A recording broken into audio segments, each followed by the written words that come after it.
friends and creeps, my name is Kate and welcome back to It Came From a Vlog. Today I have a death wish. Okay, not a real death wish, but what I want to do is so bonkers and will take so much time and energy that I might as well have a death wish.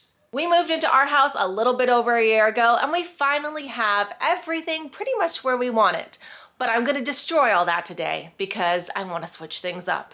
We're going to swap my master bedroom, which is Universal Monsters and horror themed, with my living room, pretty much the complete opposite, Disney themed, all to make my home a little bit more spooky for Halloween. I anticipate this is going to be a big 2-day project, so come along with me as we take everything down, including tons of art, toys, decorations, and collectibles, and switch it all up, all because I'm a glutton for punishment.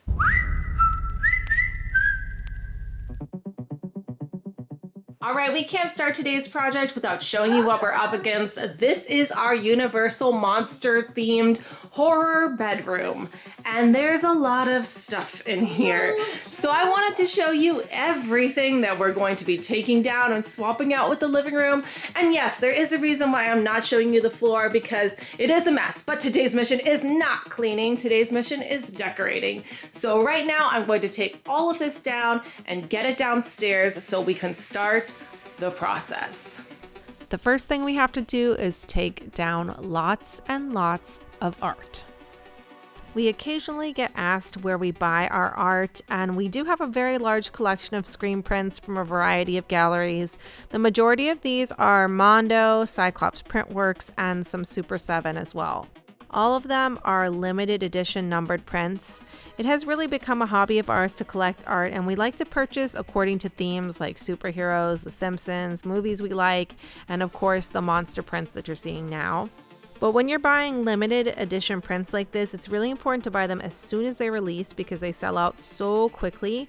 And once they're sold out, they are way out of our price range. They become ridiculously expensive. It might seem a little weird to some people to have monsters all over their bedroom walls. And actually, when my mom came to visit, she said, "How do you sleep in here at night?" And I told her I sleep just like this. And I pretended to be asleep and I got a good laugh out of that one. And this is our Disney themed living room. So I'm going to take all of this down. There's shelves up here with a bunch of collectibles, up here above the TV, and all up the stairway. The only thing I'm not gonna take down are these really cool hanging lights. We can turn them on. They glow at night and they look super cool. They flicker. And I feel like those are gonna go perfectly with the Halloween theme. The hanging candles are actually our Hogwarts decorations for our Harry Potter themed homeschool curriculum.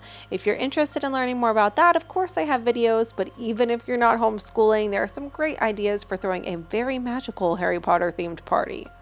We are finally getting to the end of taking down all of the art and moving on to taking down all of the stuffies and toys and collectibles and all the other things that we have going on. While Sergio continues to take down all the Disney themed stuff, I am bringing down all the monster themed spookiness into the living room.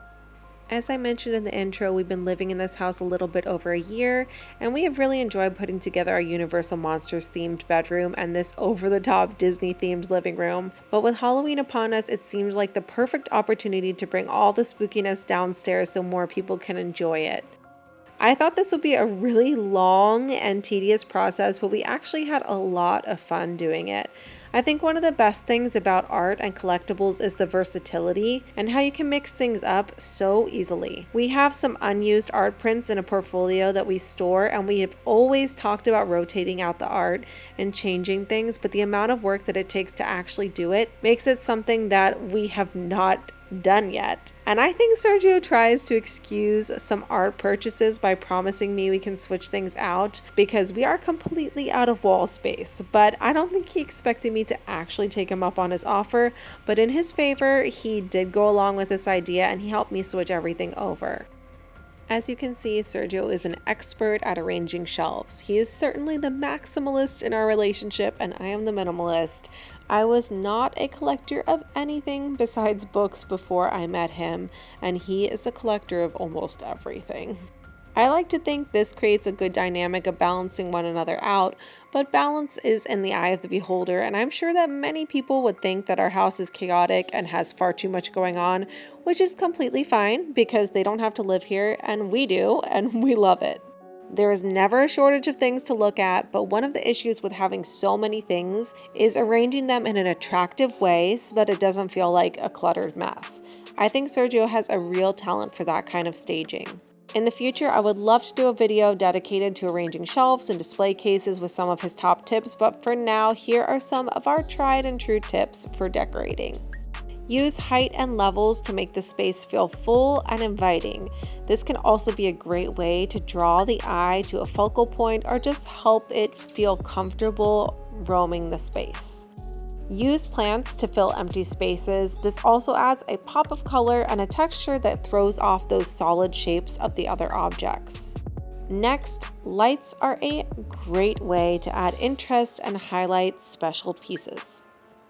And here's another tip for you. Sticky tack is your best friend. You're about to see me in a moment use it to keep a sign from flapping around on the back of the door, but is also very handy for making toys stand up on shelves and just keeping things in place. I just wanted to give you a little update. Don't be fooled by the awesome displays that we've gotten up so far. The house is a complete disaster, but we're working on it, right? It's already the evening, but I think we've gotten quite a bit done. I'm gonna see how much more I can get done before I completely crash. We were able to get the vast majority of things done this first night. Nearly all of the art was hung up and 2 of the 3 major shelves were completely decorated. And because a lot of our frames are the same size, we didn't even have to nail any new holes for the art that we brought down this night, so it moved along a lot faster than I anticipated. I had a lot of fun scouring our bookshelves for horror books and just getting finicky with all the little details. It may seem like overkill, but one thing the pandemic has taught me is to appreciate your home and find ways to make it fresh and fun. We homeschool and we work from home, so this is where we spend almost all of our time, making an environment that we really enjoy being in and one that keeps our interest has become important to us. You're about to see my absolute favorite Halloween decoration of all, this amazing ghoulish garden that we got from Target last year. Look at this thing. I am obsessed with it. It might be a little bit too big for the space that we put it in, but it's so special it needed a place of honor. Now we're getting to day 2 of this project. This ended up being a much shorter day, just some finishing touches, some last art prints I was trying to find a place for, and of course, some good old-fashioned goofing around. I want some poop. I want some poop. Poop. All the poop. Oh my gosh, you're like a 7-year-old boy. Now we're getting to the biggest struggle of all. I struggled so much with these prints. I really wanted to line them all up, and I'd actually done it before in our old house, but it just was not turning out right. So Sergio came in and just suggested that I scatter them, so he helped me kind of place them in a way that worked. And thank God we got through this one. This was probably one of the hardest parts of this whole thing, and it's just a reminder that it takes a lot of trial and error before you land on something, and even when you do, it's not always perfect. We had now gotten to the point where we were at the bottom of our Halloween bin with just a few miscellaneous items to still be placed. I got these eyeball flowers from the Dollar Tree this year. $1. I mean, look, they're so awesome. And then I had this vase, which I just spray painted black. And I feel like that's a really cute little centerpiece for our table and one that I don't have to worry about the baby breaking. I also had some extra trick-or-treat baskets, so I decided to use those for some of the kids' snacks. And then I had some of these cute little garlands we've had for the last few years. And finally, we were down to one final shelf, which I will affectionately call the Goosebumps shelf. But let's get to it. Here is the after B-roll you've been waiting for.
you all so much for joining me. I hope you really enjoyed this video as much as we enjoyed making it. Don't forget to like and subscribe and ring the bell so that you don't miss our upcoming outdoor decorating video. See you next time here on It Came From a Vlog.